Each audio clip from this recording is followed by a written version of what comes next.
Hello students, welcome to Hiba Max 12th standard business max coming Monday நம்ம எழுத போறோம். So business maxல வந்து important questions என்னன்ட்டு இந்த வீடியோல பார்க்கலாம். பட் இம்பார்ட்டன்ட் கொஷின்ஸ் மட்டும் பார்த்துட்டு போயிடக்கூடாது. பிஸ்னஸ் மேக்ஸை பொறுத்த வரைக்கும் ஆல்வேஸ் நீங்கள் எல்லா சம்மும் பார்க்குறது தான் நல்லது. பட் லாஸ்ட் மினிட் எனக்கு இனிமேல் தான் ப்ரிப்பேர் பண்ணணும், நான் இது வரைக்கும் பண்ணலை அப்படின்றவங்க இந்த இம்பார்ட்டன்ட் கொஷின்ஸ் பாருங்கள். இது இல்லாமல் பேலன்ஸ் இருக்க கொஷின்ஸும் பாருங்கள். இதில் ஆக்சுவலாக ஒரு மாடல் வந்துடும். ஸோ இது இல்லாமல் இன்னொரு மாடல் கொடுத்தாலும் உங்களால் எழுத தெரிகிற மாதிரி நீங்கள் வந்து ப்ரிப்பேர் ஆகிக்கோங்க. சரிங்களா? குவார்ட்டர்லி எக்ஸாம் 2025ஓட இம்பார்ட்டன்ட் கொஷின்ஸ் என்னென்னு இந்த வீடியோவில் பார்க்கலாம். நம்ம சேனல் இது வரைக்கும் சப்ஸ்கிரைப் பண்ணாதவங்க மறக்காமல் சப்ஸ்கிரைப் பண்ணிட்டு கூட பெல் ஐகான் செலக்ட் பண்ணிக்கோங்க. அண்ட் உங்கள் ஃப்ரெண்ட்ஸ் சர்க்கிளையும் ஷேர் பண்ணுங்கள். அண்ட் இதில் முக்கியமான விஷயம் இன்னொன்று இருக்குது, என்னென்னா நான் எக்ஸசைஸ் சம்ஸ் மட்டும் தான் கொடுத்துருக்கேன், எக்ஸாம்பிள் சம்ஸ் கொடுக்கல. பிகாஸ் எக்ஸாம்பிள் சம்ஸில் எல்லாமே முக்கியம்தான். உங்களுக்கு ஒரு 50% வந்து எக்ஸாம்பிள் சம்ஸ்லேருந்து வரும். அதனால் எக்ஸாம்பிள் சம்ஸ் எதுவுமே ஸ்கிப் பண்ணிடவே செய்யாதீங்க. அதில் சாய்ஸ் எடுக்காதீங்க. எக்ஸசைஸில் சாய்ஸ் எடுத்துக்கோங்க. பட் உங்கள் எக்ஸாம்பிள் சம்ஸ் எல்லாத்தையுமே ப்ராக்டிஸ் பண்ணுங்கள். சரிங்களா? அதில் வந்து நம்ம எந்த ஒரு ஆப்ஷனும் எடுக்க வேண்டாம். அண்ட் எக்ஸசைஸ் சம்ஸ் நீங்கள் வந்து ஆப்ஷன் எடுத்துக்கலாம். நான் வந்து ஸ்க்ரீன் வந்து பாஸ் பண்ணிவிட்டு நீங்கள் ஸ்க்ரீன்ஷாட் எடுத்துக்கோங்க. ஏன்னா நம்பர்ஸ் தான் கொடுத்துருக்கேன், தமிழ் மீடியம் பசங்களும் வந்து எடுத்துக்கலாம். சரிங்களா? Chapter 1 exercise 1.1 first question la third subdivision, fifth subdivision, eighth subdivision, 5 6 7 8. 1.2 la 1 4 5 6, 1.3 la 2 3 4. And miscellaneous problem வந்து சென்டம் எய்ம் பண்ணுறவங்க பாருங்கள், இல்லைன்னா விட்டுருங்க. 90+லேருந்து சென்டம் எய்ம் பண்ணுறவங்க பாருங்கள், இல்லைன்னா நம்ம நார்மல் எக்ஸசைஸும் எக்ஸாம்பிள் சம்ஸ் பார்த்தாலே போதும். சரிங்களா? ஸோ மிஸ்சலேனியஸ் ப்ராப்ளம் 1 4 5 6 7 8 9 இது ஃபஸ்ட் சாப்டரோடது. ஒரு ஸ்க்ரீன்ஷாட் எடுத்துக்கோங்க. ஏன்னா நிறைய பேர் பிடிஎஃப் கேட்குறீங்க. இது ஜஸ்ட்டு நம்ம ஒரு ஸ்க்ரீன்ஷாட் எடுத்தாலே இமேஜில் வந்துடும். நீங்கள் அதை பிரிண்ட் அவுட் எடுத்துக்கலாம், இல்லை மார்க் பண்ணி கூட வச்சுக்கலாம். சரிங்களா? அடுத்த சாப்டர் எடுத்து பார்க்கலாமா? செகண்ட் சாப்டர் கொஞ்சம் பெரிய சாப்டர்.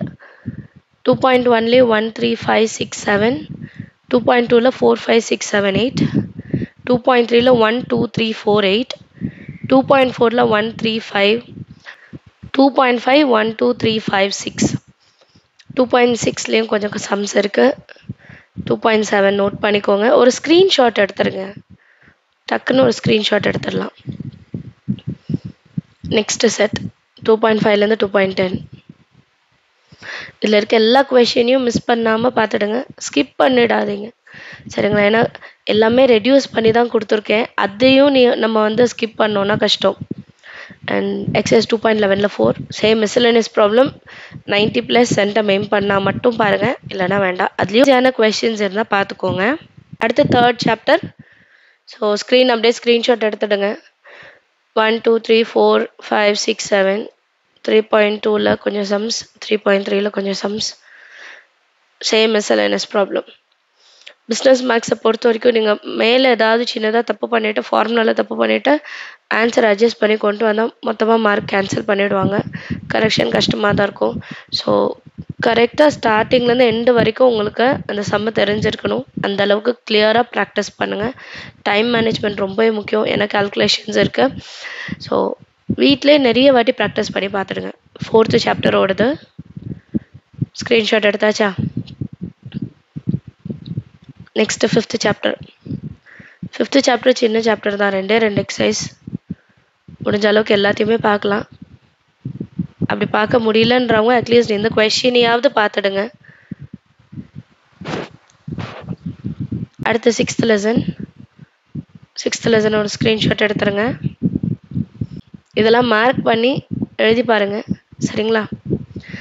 அண்ட் முக்கியமான விஷயம், ரிவிஷன் கண்டிப்பாக தேவை.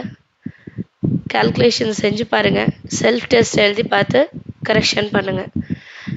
பிஸ்னஸ் மேக்ஸை பொறுத்த வரைக்கும் அதிகமான ரிவிஷனும் அதிகமான கால்குலேஷனும் நிறைய செல்ஃப் டெஸ்ட்டும் இருந்தால் மட்டும்தான் நம்ம ஒரு சென்டம் எய்ம் பண்ண முடியும். சரிங்களா? சென்டம் எய்ம் பண்ணுறதுக்கு அடுத்த வீடியோ ரெடி பண்ணிட்டேன். பட் ஸ்டில் இதிலே சொல்லணும்னு நினச்சேன். சரிங்களா? எப்போவுமே ரிவிஷன் ரொம்ப முக்கியம்.